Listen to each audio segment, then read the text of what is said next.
Jadi mengenal Allah itu sebetulnya mengenal diri. Bagaimana mengenal diri? Dari tarikan nafas.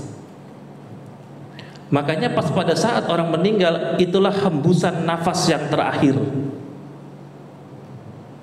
Kenapa dibilang hembusan nafas yang terakhir? Karena itulah dia di situ pada saat itu tidak bernafas lagi. Makanya Pangersa Abah bilang khofi, sebetulnya itu. Pas kita masuk, keluar, masuk, keluar.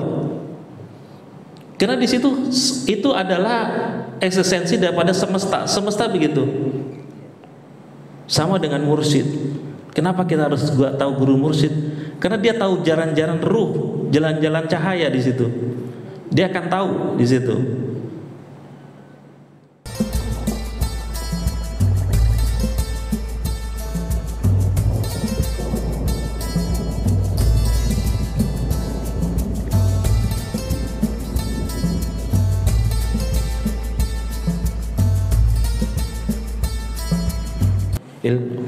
Sebelumnya mohon maaf yang sebesar-besarnya. Untuk hari ini saya akan memberikan suatu materi, yaitu jiwa dan penyempurnaannya.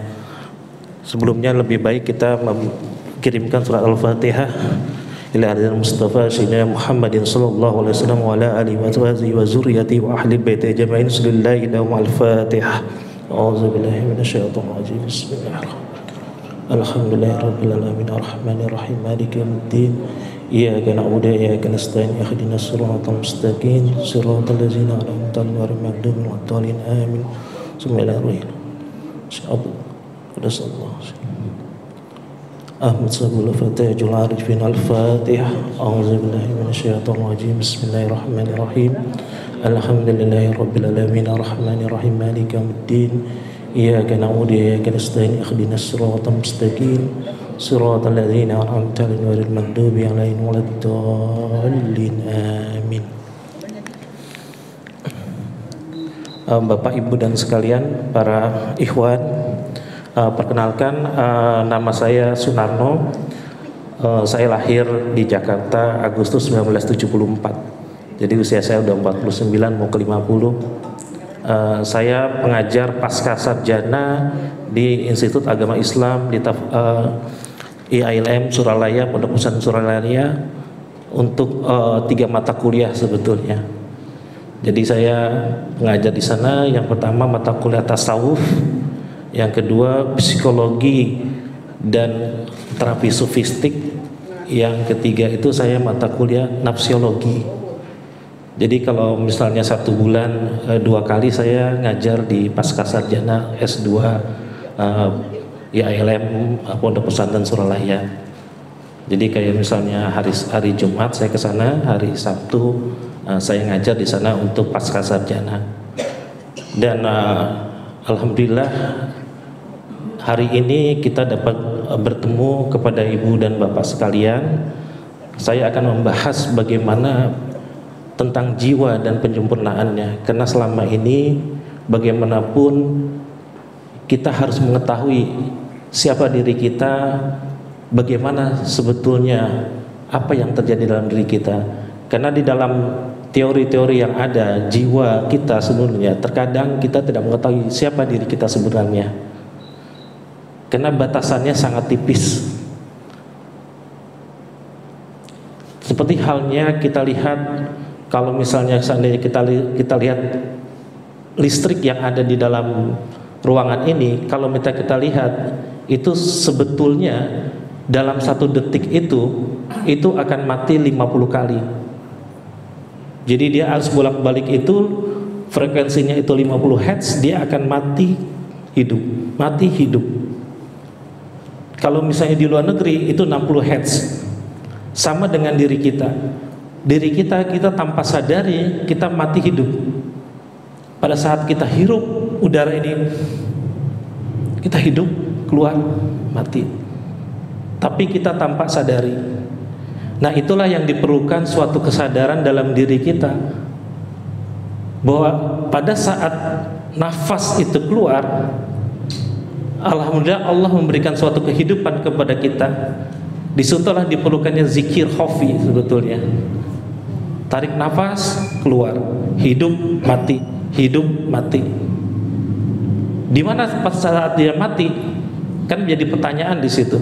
Setelah kita mati, ada di mana kan gitu? Ya adanya di sini. Gitu. Jadi nggak kemana-mana, pas mati ada di sini. Disitulah kita pada saat kita perlu adanya kesadaran pada saat kita melakukan segala kegiatan. Kesadaran pada saat kita melakukan suatu ibadah, suatu kegiatan yang kita lakukan pada saat ini. Karena tanpa kesadaran penuh, kita tidak mengetahui apa yang menjadi misi kita. Karena kita harus pastikan bahwa kita hidup itu kita telah kenal dan tahu misi kita hidup. Karena dengan begitu kita segala kegiatan yang kita lakukan dengan penuh suatu kesadaran. Karena kalau misalnya kita lihat wa nafsi wa masawwaha fa alhamaha fujuraha wa taqwaha qad aflaha man dassaha man zakkaha. Jadi sesungguh beruntung orang yang mensucikan diri. Disitulah. Jadi demi jiwa manusia dan zat yang telah menyempurnakannya. Apa itu zat? Zat itu seperti halnya gula. Gula itu zat, sifatnya manis itu sifat. Jadi Allah itu ada zat, ada sifat. Zat itu ibarat kata gulanya, sifatnya itu manisnya. Jadi Allah zatnya Ar-Rahman Ar-Rahim, yang kudus, yang dan selanjutnya sampai ya Sobur, itulah sifat-sifatnya. Seperti halnya laut atau garam. Garam itu asin, garam itu zatnya, sifatnya asin. Jadi sifat-sifat yang ada di dalam diri manusia itu di dalam di dalam manusia ada ruh insan, ruh Muhammad dan ruhullah di situ. Jadi pas pada saat kita tidur, ruh insan yang keluar, tetapi denyut nadi di situ ruhullah dan ruh Muhammad masih ada di situ. Dia akan kembali lagi. Jadi esensi daripada sifat manusia, kalau misalnya kita ingin ke teori dualisme atau monoisme, itu terdiri daripada dua, yaitu jasad dan ruh. Dan ruh di situ, ya kan, ruhullah, karena itu percikan daripada Allah. Itu. Jadi pada saat kita melihat percikan, ibarat kata ini air di laut tetap sama, tetapi pada saat kita ambil sedikit, kita percikan, tetap air. Artinya apa? Luar biasa kita sebetulnya kalau melihat sisi manusia dari dalamnya, karena disitulah adanya manifestasi daripada Allah di dalam wujud manusia. Kemana kita akan bertuju kan? Makanya di situ kita akan menyempurnakan jiwa, karena segala hal yang kita lakukan, rutinitas yang kita lakukan, kalau misalnya kita lihat rutinitas antara kehidupan kita sehari, kita lihat dari tidur, terus saya kerja, makan, ke WC, terus itu aktivitas-aktivitas. Kalau misalnya kita tanpa sadari aktivitas seperti ini, apa bedanya kita dengan hewan? Kalau kita menggunakan aktivitas ini tanpa adanya kesadaran. Karena pada saat kita menanyakan kedasaran, potret kehidupan kita dalam satu minggu hanya rutinitas dan kejenuhan. Karena kita tidak tahu misi kita. Disitulah perlunya kesadaran kita. Sadar saat ini, hari ini, sekarang juga harus sadar. Karena tanpa kesadaran itu kita melaksanakan segala ibadah, kita melaksanakan pekerjaan hampa. Kesadaran seperti apa? Misal kesadaran kita misalnya pada saat wudu. Kalau kita mempunyai kesadaran pada saat kita wudu, pada saat kita percikan air, kita merasakan lembutnya air. Makanya harus pelan-pelan. Kita rasakan lembutnya air di situ. Sentuhan pada tangan kita, dan situ kita merasakan, ya Allah, tangan ini telah melakukan apa. Itu dengan kesadaran. Tangan kita usap, muka kita usap, semua dengan kesadaran. Disitulah kesadaran yang terjadi dalam diri manusia. Kenapa? Selama rutinitas kita terburu-buru selama ini. Segala sesuatu yang kita lakukan terburu-buru. Kita kerja terburu-buru, kita melakukan ini terburu-buru, tanpa menikmati apa yang harus kita nikmati. Kita nafas sendiri aja terkadang, kenapa harus perlu zikir khafi? Kita harus menikmati tarikan nafas. Ya Qayyum, dia masuk, itulah zat hidupnya. Ya Qayyum. Makanya dia Allah bilang dia lebih dekat daripada urat nadi. Kan seperti itu. Jadi mengenal Allah itu sebetulnya mengenal diri. Bagaimana mengenal diri? Dari tarikan nafas.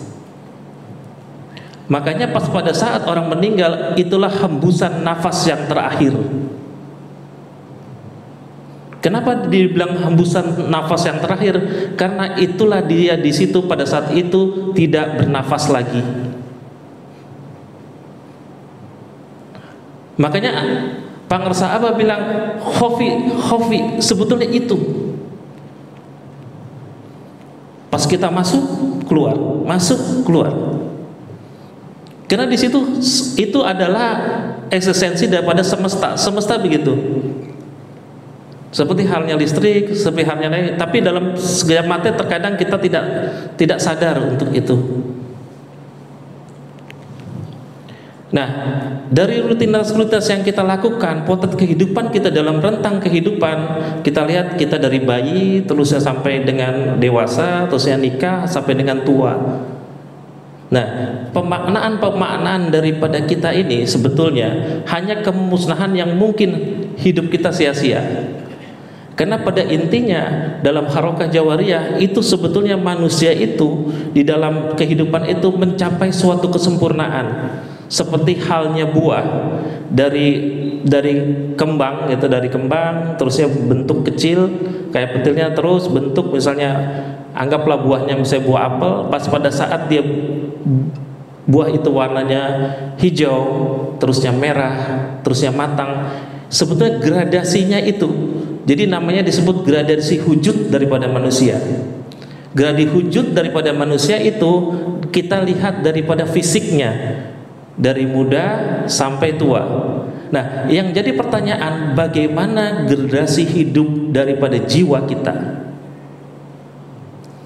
Karena jiwa kita itu harus mencapai suatu penyempurnaan juga. Jadi antara wujud kita jasadnya dengan ruhnya harus menuju penyempurnaannya. Penyempurnaan daripada buah jelas dia akan ranum matang. Jasad kita pun sama, dalam artian dari muda, dari anak-anak, dewasa, tua, selesai. Yang jadi permasalahan adalah di dalam diri kita bagaimana hal itu mencapai suatu kesempurnaan hidup. Itu yang harus kita jalani seperti itu. Kenapa dalam sudut pandang kita terkadang kita melihat suatu eksistensi diri itu beda-beda. Kalau misalnya kita lihat di sini, orang akan melihat dua buah persepsi di sini di dalam suatu kehidupan. Yang di sini kira-kira salah satu orang mungkin menganggapnya ini sebagai apa? Burung. Salah satunya telinga, salah satunya kelinci. Tuh, satu gambar tiga. Nah, satu gambar lagi ini.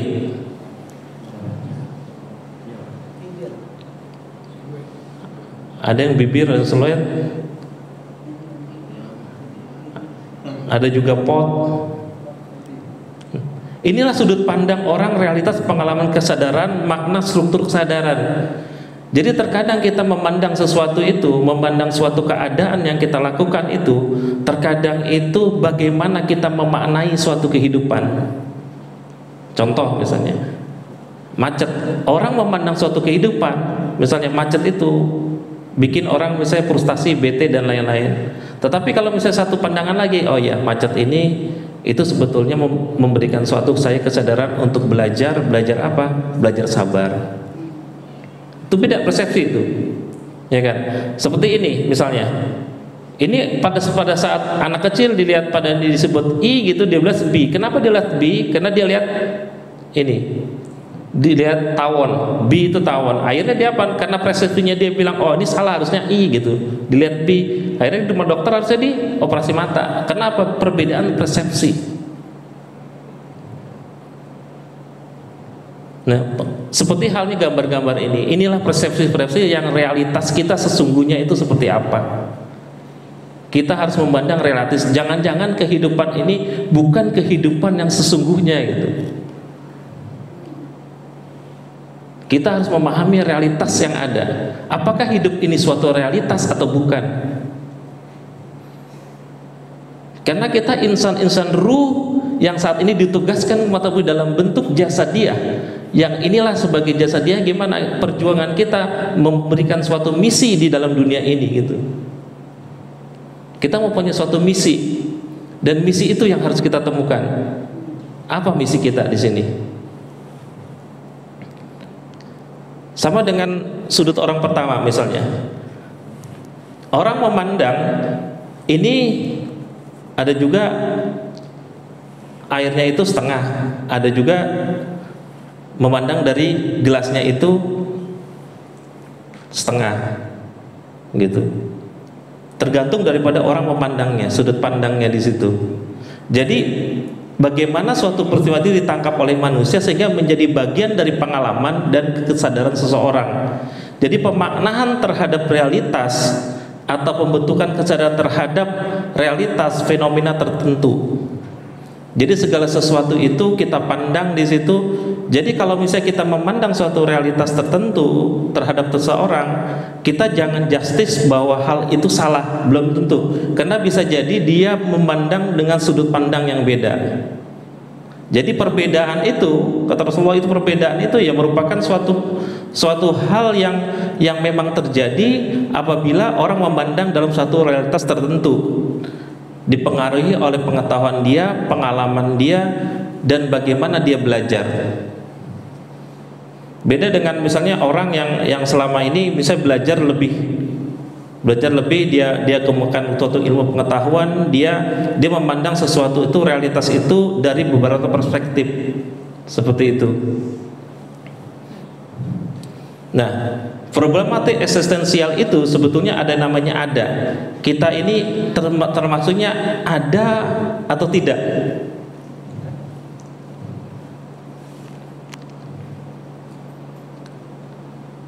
Jadi kita ini sebetulnya tidak ada. Kita ada karena diadakan. Karena diadakan oleh Allah Subhanahu wa taala. Di bagian keberadaan kita, dan siapa yang disebut pengada? Jadi ada berada, ada pengada. Jadi segala sesuatu itu seperti itu. Jadi eksistensi kita sebetulnya, keberadaan kita sebetulnya tidak ada dan diadakan oleh Allah Subhanahu wa taala. Seperti itu. Kenapa kita diadakan? Nah, itulah yang menjadi suatu PR untuk kita. Kenapa kita diadakan? Nah, munculnya karena makna hidup atau nilai sesuatu itu, bahwa kehampaan diri itu menghadirkan sesuatu yang lebih sekedar material.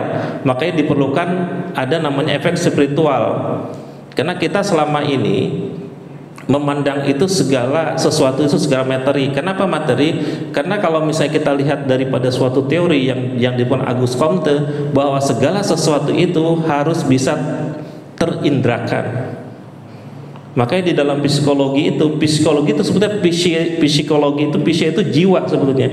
Tetapi pada saat sekarang bukan lagi jiwa yang menjadi pokok bahasan, tetapi segala fenomena yang ada yang dapat terindrakan. Jadi sebetulnya sudah bergeser. Jadi fenomenanya itu bergeser di situ. Karena dia dapat dilihat dari positivisme, dia lihat bahwa segala sesuatu itu dalam suatu kajian metodologi ilmiah itu harus bisa diilmiahkan. Makanya di situ ada dimensinya, ada itemnya, dan hitung ada namanya skala psikologi. Seperti itu. Karena segala sesuatu itu dapat dihitung, bisa teridentifikasi. Maka dibutuhkan suatu hipotesa seperti itu. Nah, sebutnya makna spiritual itu sebetulnya ini kesadaran kosmik sebetulnya yang kita meliputi bagaimana kesadaran kita terhadap segala sesuatu yang ada. Bagaimana kesadaran kita yang ada? Kita pada saat ini, di umur saat ini, kita sebetulnya harus mempunyai suatu kesadaran bahwa segala sesuatu yang hidup itu sebetulnya sepertinya pohon dan lain-lain, ya kan? Kita harus bisa ucapkan terima kasih sebetulnya. Kalau orang mempunyai suatu kesadaran bahwa hidup ini sebetulnya dia tergantung kepada makhluk lain, kita dapat melakukan introspeksi diri, melakukan suatu perenungan atau tafakur di situ. Bagaimana kita memaknai suatu kehidupan? Bagaimana kita dapat berterima kasih kepada udara ini? Bagaimana kita dapat berterima kasih kepada bumi ini? Bagaimana kita berterima kasih kepada air? Bagaimana kita berterima kasih kepada tanah? Karena segala sesuatu itu dengan kesadaran bahwa mereka adalah makhluk ciptaan Allah yang diberikan kepada kita dan sudah selayaknya kita berterima kasih. Selama ini kita hidup, kita berjalan dengan udara, pernahkah kita berterima kasih kepada udara? Selama ini kita minum air, sudah terima kasihlah kita kepada air. Selama ini kita duduk di bumi, sudah terima kasihlah kita kepada bumi. Itulah rasa syukur kita, berterima kasih. Seperti halnya kita melihat orang yang tidak berterima kasih, bagaimana kita memperlakukan alam semesta ini dengan berterima kasih. Karena semua unsur-unsur yang ada di dalam diri kita, itulah yang membuat kita hidup. Rasa syukur kita, rasa terima kasih kita, itu membawakan suatu fenomena yang ada dalam kesadaran kita bahwa kita hidup. Tanpa mereka pun kita nggak bisa. Makanya di dalam sujud kita berterima kasih kepada bumi. Bagaimana dia menanam setiap tanaman yang hidup, kita berterima kasih kepada dia. Bagaimana matahari tiap hari menyinari tanpa memandang apapun. Karena inilah yang pemaknaan hidup kita.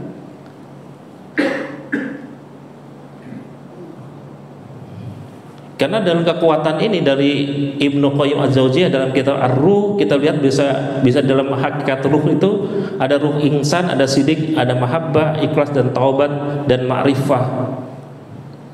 Ini bisa kita bahas bagaimana kekuatan ruh dalam diri kita.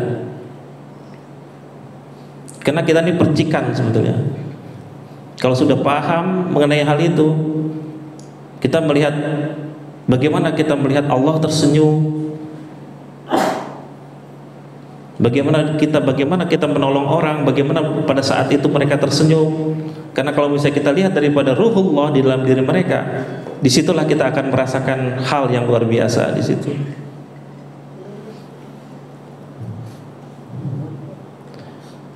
Makanya di sini adanya aspek spiritual, jadi pencarian makna tujuan hidup. Jadi makna tujuan hidup itu sebetulnya bagaimana kita memaknai arti hidup kita dan sikap hidup. Jadi kita lihat meaningnya maknanya seperti apa, pemaknaan hidup. Dan kita harus tahu value-nya, standar hidup. Bagaimana kita menginginkan standar hidup berdasarkan agama. Karena pada saat kita menuju ke suatu titik, kita selama ini kan menuju suatu titik. Jadi agama itu adalah jalan. Rambu-rambu rambu-rambu. Makanya kalau misalnya kita jalan suatu, kita menuju kepada Allah, itu jalannya itu adalah agama. Sedangkan rambu-rambunya siapa? Itu guru mursyid. Bagaimana kita misalnya jalan dari Rawamangun ke Blok M, yang dari Rawamangun ke Surabaya, ya kan?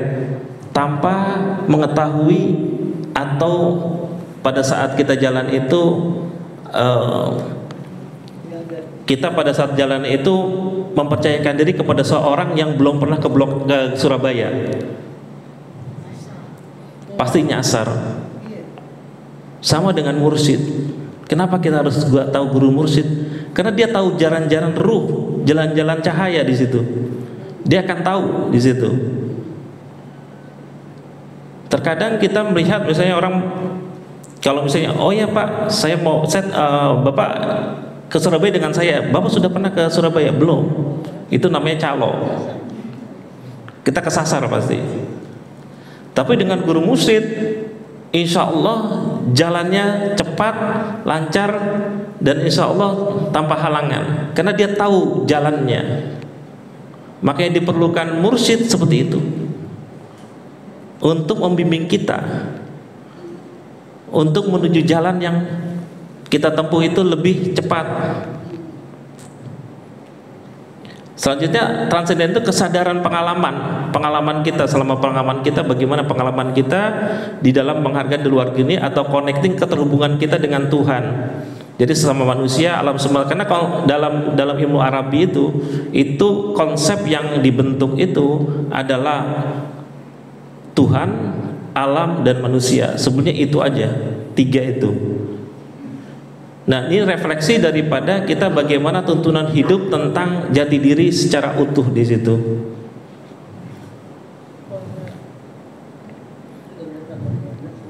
Nah, kelima ini sebetulnya 5 aspek ini dalam teori pengembangan khususnya itu disebut agama di sini.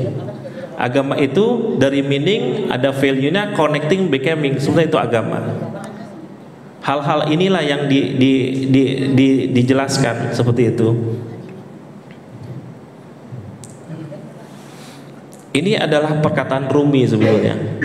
Dia berkata gini, boleh jadi sebelum ini aku hanya sebiji gandum, lantas berubah menjadi diriku, dan kini aku adalah substansi yang tidak pernah punah. Kenapa dia bilang boleh jadi sebelum ini aku hanya sebiji gandum? Karena pada intinya pada saat kita di dalam alam janin sebetulnya itu adalah merupakan suatu intisari. Intisari apa? Intisari daripada kehidupan. Kita memakan misalnya, bisa jadi kita, ibu kita, bapak kita makannya apa? Misalnya sayur. Terusnya makan apa? Daging. Nah, itulah yang menjadikan sperma di situ. Dia nggak tahu, siapa tahu orang tuanya itu memang dia makannya setiap hari nasi gitu loh. Boleh jadi sebelumnya ini aku ada nasi gitu. Lantas berubah dia. Berubah itu gradasi dari berubah. Harakah jawariyah, dia masuk ke gradasinya itu. Bentuklah dia jasad. Berubah menjadi jasadnya, menjadi dirinya. Dan kini aku adalah substansi yang tak pernah punah. Kenapa dia bilang tak pernah punah? Karena pada saat dia 4 bulan, disitulah ditiupkan ruh.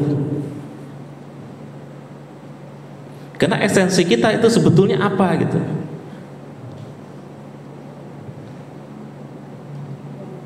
Itulah esensi diri pada saat sebelumnya.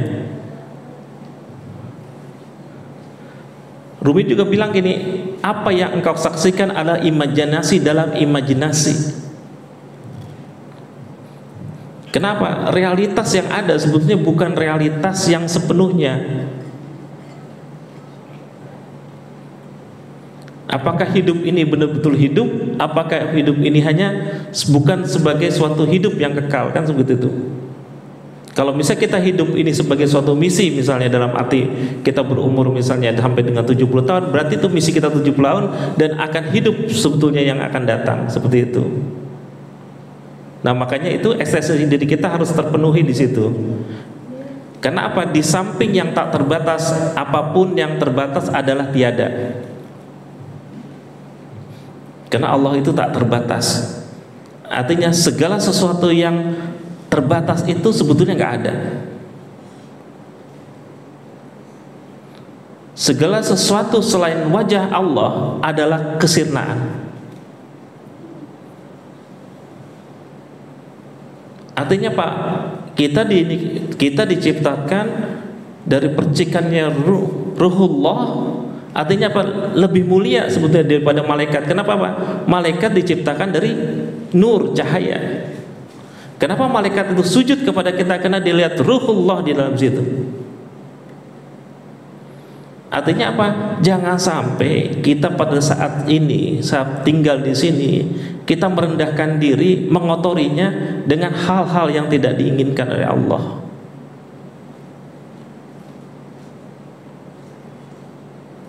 Karena memang segala sesuatu selain Allah itu kesenangan, nggak ada apa-apa,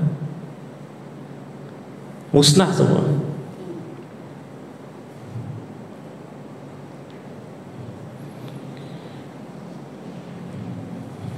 Nah, di dalam tasawuf itu ada namanya, kalau misalnya tasawuf ada juga namanya irfan sebetulnya. Ada tasawuf amali, ya kan? Yang kita amalkan saat ini, ada yang teoritis. Jadi irfan amali, ada irfan nazori sebetulnya di dalam tasawuf itu. Jadi kalau misalnya kita melihat makom daripada makom zat gitu, makom zat itu tak tersentuh. Yang tadi saya sampaikan, zat Allah tersentuh, tetapi sifatnya, maksudnya tidak ada satupun manusia yang mampu sampai pada makom zat, termasuk para nabi dan rasul. Karena zat daripada yang saya sampaikan itu, zat sama sifat itu beda.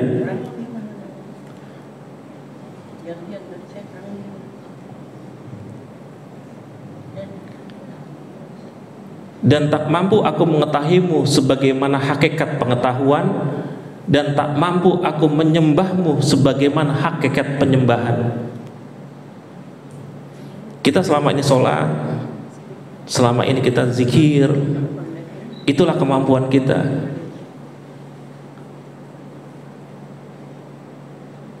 Kita tidak mampu untuk menyembah Allah sebagaimana hakikat penyembahan yang sesungguhnya. Apakah penyembahan yang kita lakukan, apakah sholat kita yang lakukan, itulah yang terbaik bagi kita melakukan suatu penyembahan, walaupun itu sebetulnya kalau misalnya sebagai hakikat penyembahan, kita pun tidak mampu untuk menyembah Allah sebagaimana hakikat penyembahan sesungguhnya. Makanya guru agung kita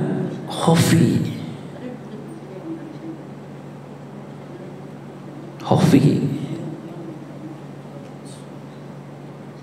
kenapa dia bilang begitu? Khofi, zikir itu mengingat sebetulnya.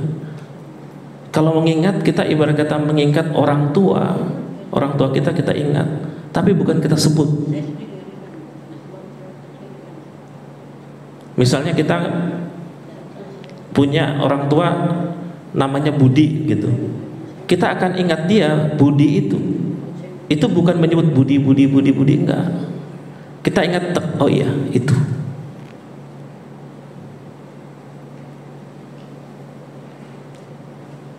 Kita mengingat teman kita misalnya Iwan, kita sudah pernah ketemu. Kalau misalnya kita mengingat seseorang misalnya, pada saat itu hanya sebatas oh Iwan, pas lihat mukanya oh iya itu. Nah, bagaimana caranya mengingat Allah di situ? Khofi. Karena hubungan kita, dimensinya itu hanya segini. Meninggal itu begini, di sini. Kita hidup ya khayyu, ya matin. Pas pada saat kita hidupnya itu, pada saat kita hirupan napas yang terakhir, itulah kita meninggal. Hanya segitu aja sebetulnya.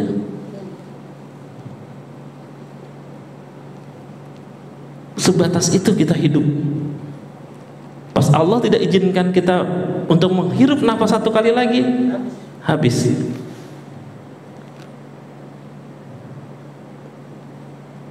Makanya kenapa disuruh Haufi itu nggak putus dia.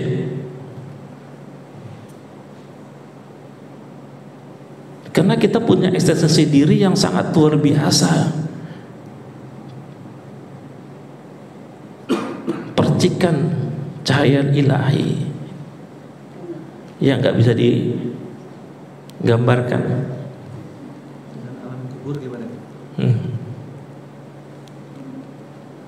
Kita kembali ke alam ini, kemudian dengan alam kubur. Itu barzah, itu alam mitsal namanya. Alam misal. Jadi kalau misalnya kajian alam misal itu panjang untuk alam misal. Kita nanti mungkin satu sesi alam misal. Jadi kita ini kan bagaimana alam misal sebetulnya di situ. Karena kalau misal kita sudah dikubur sebetulnya pada saat penerimaan daripada Allah di situ, itu kembalinya gimana kan seperti itu. Ini kan hancur semua. Yang jadi pemikiran kenapa kita pada saat kita hidup di sini, pada saat kita ruh kita ditiupkan, disitulah apakah aku ini Tuhanmu? Bala sahidna, dia bilang. Ya engkau Tuhan aku.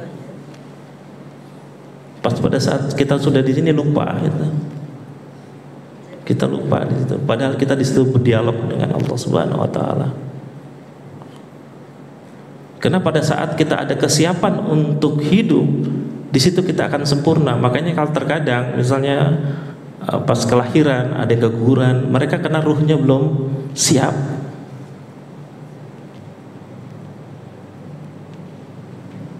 Seperti itu.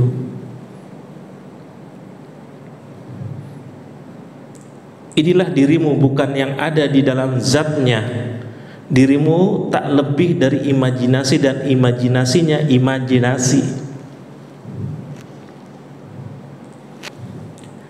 Dimanapun engkau mempersepsikan tentang dirinya atau zatnya adalah kebingungan dalam kebingungan dalam kebingungan.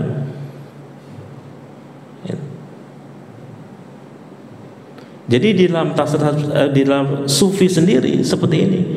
Jadi mereka zauknya itu benar-benar gitu. Karena dia pikirkan. Jadi kita harus bedakan zat itu yang tadi seperti itu gula, ya kan, sifat. Kita hanya bisa nyanyikan ke sifat.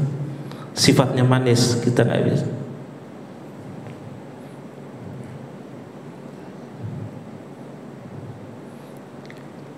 Makanya kalau misalnya kita lihat misalnya martabat 7 dan lain-lain, kalau misalnya kita lihat apa namanya pelajaran-pelajaran yang diinin oleh misalnya apa namanya para sunan gitu, kita lihat itu sebetulnya dia dilandasi oleh Al-Quran. Itu sebetulnya beberapa ayat Al-Fajr gitu, demi jiwa yang menyempurnaannya, mengenai jiwa bagaimana kembalinya kepada Tuhan dengan kerinduan dan ridhonya. Terus sesungguhnya nafsu itu selalu menyuruh kepada keburukan, karena segala sesuatu itu sebetulnya dari pikiran.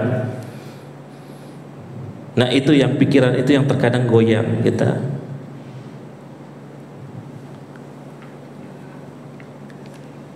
Jadi kalau misalnya jiwa secara esensial itu zati merupakan substansi yang esensi zatnya terlepas dari materi, namun pada aktivitasnya terhubung dengan materi. Al-jawhar al-mujarrad al-mahaddajatan mutaksin bil fi'lan. Jadi spesies jiwa manusia, misalnya jiwa manusia pada esensi bersifat imateri atau terlepas dari materi, namun pada aktivitas jiwa itu terikat oleh materi. Makanya di dalam kajian itu bagaimana sebenarnya ruh itu pada saat masuk ke di dalam tubuh kita, bagaimana suatu gerak itu dapat terhimpun. Makanya kita berpikir di situ cenderung kalau misalnya orang itu, kalau misalnya kita berpikir lebih dalam, misalnya melihat gitu, kenapa kita bisa melihat? Oh ya karena mata. Tapi sebetulnya di dalam ilmu pengetahuan memang ada mata. Tapi proses yang ada di dalam mata itu seperti apa? Ternyata dia misalnya memantulkan cahaya, cahaya masuk ke retina, itu sangat luar biasa. Dan mungkin kalau misalnya kita tulis di situ, itu 2 jilid, misalnya 1 buku pun tidak mampu untuk menjelaskan hal tersebut. Itu dari penglihatan, pendengaran. Bagaimana pendengaran itu terjadi? Nah, selama ini kenapa kita tidak sadar, tidak melakukan kesadaran itu? Karena dianggapnya sudah biasa. Ya udah, melihat, mendengar. Tetapi kalau misalnya kita lebih jauh, misalnya di dalam suatu ilmu pengetahuan, kita tahu bahwa melihat sendiri itu merupakan suatu proses yang sangat rumit. Mendengar itu proses yang sangat rumit. Seperti itu. Jadi kalau misalnya teori hubungan antara jiwa dengan tubuh itu ada beberapa. Jadi pertama, jiwa merupakan hakikat yang real, sedangkan hakikat tubuh hanyalah yang berisi relatif atas jiwa. Itu teori pertama. Yang kedua, realitas jiwa dan badan sebagai relasi sebab dan akibat, dan keduanya bentuknya substansi. Ada juga yang ketiga, jiwa terlebih dahulu ada sebelum substansi, sedangkan tubuh dalam kemudian yang terrealisasi dalam eksiden jiwa. Ada juga yang keempat, raga sebagai substansi dan jiwa sebagai eksiden. Tubuh hadir terlebih dahulu, baru kemudian jiwa, dan akan hancur bersama hancurnya tubuh. Jadi ini sebetulnya kita ngaji diri kita. Jadi kita nggak usah jauh-jauh dari diri kita itu di situ sangat luar biasa. Karena mikrokosmosnya alam semesta itu di diri kita. Karena pertarungan dalam diri kita itu sangat luar biasa. Jihad kita itu luar biasa di sini.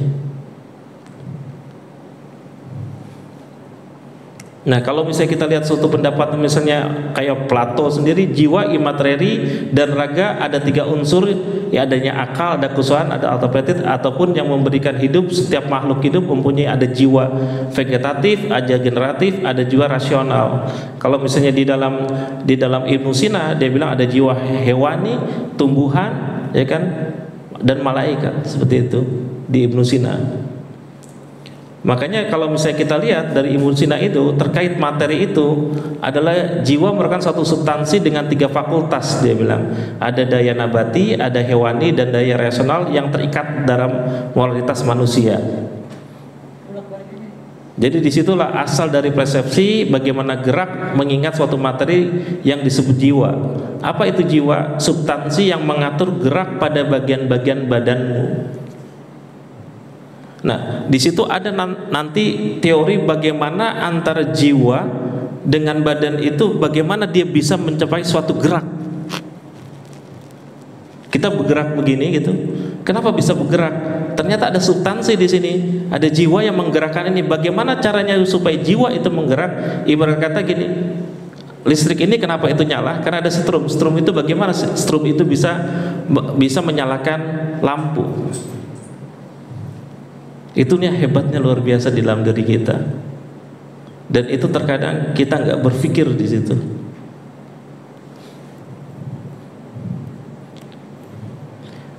Ini pun ada beberapa kritikan. Jadi kritikan 4 teori yang dikritik dalam pemikiran Ibnu Sina, ada juga yang dikritik termasuk jiwa merupakan hakikat real, sedangkan tubuh hanya suatu yang relatif. Dia bilang. Terus yang ketiga, reaksi jiwa dan badan sebagai substansi. Ini pun dilakukan suatu kritik, jiwa terlebih dahulu dan badan, dan bagaimana raga sebagai substansi dengan jiwa.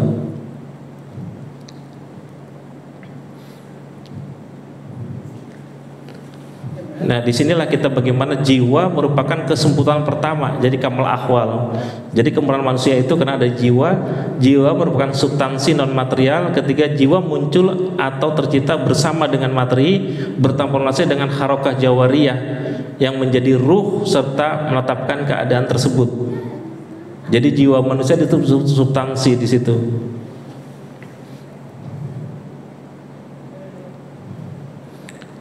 Nah, gerak ini yang sebetulnya nanti kita ini kan gerak transsubstansial mengantarkan jiwa keterikat dalam materi yang menuju aktual sempurna pada alam akal. Jadi kita ini sebetulnya menuju suatu kesempurnaan. Sama-sama menuju suatu kesempurnaan, sama dengan kita kalau misalnya dianalogikan seperti buah pada saat dia belum matang sampai dengan dia matang, seperti itu. Itulah kesempurnaan kehidupan jiwa. Makanya dilakukan olah jiwa di situ. Seperti halnya kalau misalnya dari Pangersa ibarat kata kupu-kupu gitu di dalam ruhani al-baqa, jiwa sebagai diungkap lain atau dimaksud dengan jisim al-huds, itu di situ proses terjadinya jiwa bersifat baru dan bertransformasi di situ. Jadi terkait dengan jiwa berasal dengan badan karena asal mula yang sama, yaitu al-hayyula atau primaternya di situ.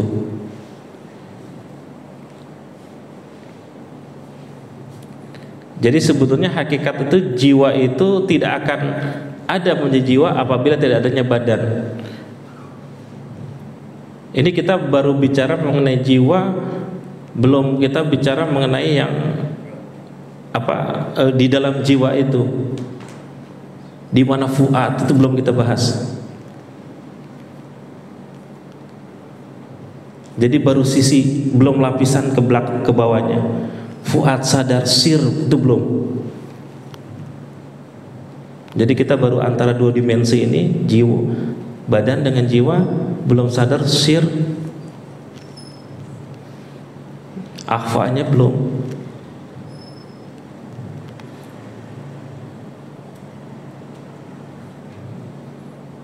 Nah, di sini ada namanya gradasi-gradasi jiwa.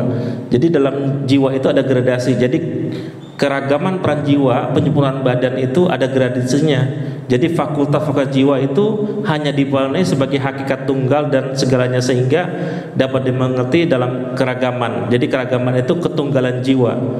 Jadi bagaimana nafs nabati itu, nafs hewani itu, bagaimana dia mencapai suatu kesempurnaan. Di situ nafs nabati merupakan daya dalam satu jisim fisik alami memperoleh kesempurnaan jisim. Termasuk nanti bagaimana gradasi itu dengan badan yang membutuhkan gerak untuk melakukan proses persepsi dengan jiwa ruh, jiwa hewani tersebut. Jadi daya pikir yang khusus bagaimana untuk membedakannya. Jadi disinilah selain daya intelek, daya-daya lain dimiliki untuk hewan dan tumbuhan. Ini gradasi jiwa. Jadi setiap jiwa itu ada gradasinya. Jadi setiap segala sesuatu atau bergradasi. Jadi pencapaian penyempurnaan itu kita ada gradasinya. Jadi ibarat kata buah itu ada gradasinya.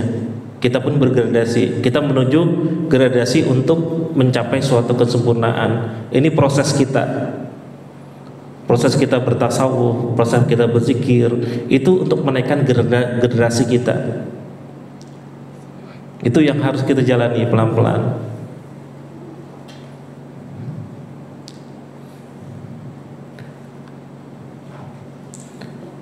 Ini argumentasi mengenai jiwa saya tidak indikan karena terlalu panjang. Bagaimana inventari jiwa sama dengan daya-daya fisik, bagaimana dia justru sebaliknya seperti itu. Bagaimana materi daripada argumentasi materi ini, sebetulnya ini merupakan suatu bagaimana hal itu dapat terjadi antara dirinya zat yang diketahui, adanya objek.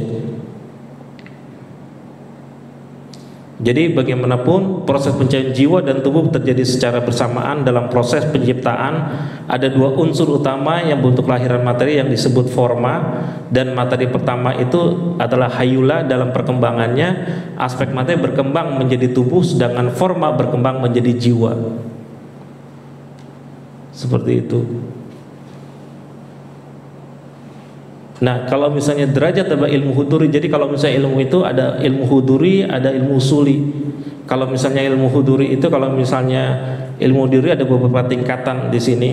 Kalau misalnya kita ilmu laduni, sebetulnya ilmu huduri itu ilmu laduni. Jadi kalau misalnya kita lihat badan itu kan kecenderungan itu materi. Jadi bagaimana kita menginginkan materi di dalam surah Al-Imran dapat dilihat bagaimana kita suka dengan kesenangan dunia. Nafs pada derajat kedua itu tidak hanya meminta dunia tetapi meminta akhirat. Makanya kita Rabbana atina fid dunya hasanah, itu nafs yang terjadi dalam diri kita. Terus ya qalbu, manusia dalam derajat ini telah sampai kepada dalam ruh atau lauhul mahfuz, hanya orang yang benar bersih. Makanya kita pada saat ini tujuan kita untuk membersihkan ini. Ruh, makom ini makom tertinggi dalam insan, termasuk dengan sir, makom ini adalah makom pertengahan, dan ini pun masih dibagi-bagi untuk kajian selanjutnya, bagaimana Allah hadir dalam kalbu manusia. Terusnya khafi, bagaimana manusia telah sampai pada makom jam rahmani antara zahir dan batin. Jadi manusia itu memakai makom uluya atau makom ahadiyah. Di sini nanti kalau misalnya makom al-hadiyah itu bisa dibaca dalam ilmu Arabi, itu lebih lengkap ilmu Arabi. Terusnya akhfa, yaitu pada jamul jam, yaitu keragaman dalam ketunggalan. Makanya kalau misalnya itu manunggal yang kualut gusti kan gitu. Bagaimana akhfa di situ ketunggalan dan beragam. Jadi kalau misalnya itu 7 kota cinta yang telah dilalui Attar itu, sementara kita masih terjebak dalam kota kecil ini. Jadi 7 kota yang di dalam diri kita, terkadang kita masih terjebak dalam hati untuk mencapai pemaknaan dalam diri kita di situ. Jadi dibilang, adapun keadaan menurut ilmu Arabi itu alam dianggap tidak ada, akan tetapi dianggap suatu ilusi. Ia bersadar pada Rasulullah, manusia tertidur, jika mati dia terbangun. Jadi apakah sekarang ini suatu realitas? Karena pada saat ini, makanya kenapa kita disebut mata kita nggak buta, tetapi yang buta itu apa? Di dalam dada. Sebenarnya itu. Kalau misalnya kita lihat itu, makanya kita dalam saat ini, ya kan, kita hanya mengkonsentrasikan itu kepada mata zahir, tapi bukan mata batin. Kita berjalan ini dengan 2, yaitu mata zahir dan mata batin. Kenapa Dajjal matanya 1? Karena dia melihat mata zahir. Mata zahir dia lihat, mata batin enggak dia lihat. Kenapa? Dia tidak melihat ruhullah di dalam setiap manusia, di dalam setiap penciptaan. Makanya kita gunakan apa? 2 mata. Jangan gunakan 1 mata, karena mata zahir. Dari Ainul Quran Hamdani, jika satu-satunya fungsi cermin hanya memantulkan hakikat sebagai adanya, fungsi itu justru mengalahkan sebagian fungsi tanda yang di alam seperti besi. Jadi hakikat itu cermin. Kalau misalnya kita lihat seperti itu, kita lihat cerminan pantulan gitu, pantulan dari percaya kita ini kan sebetulnya pantulan.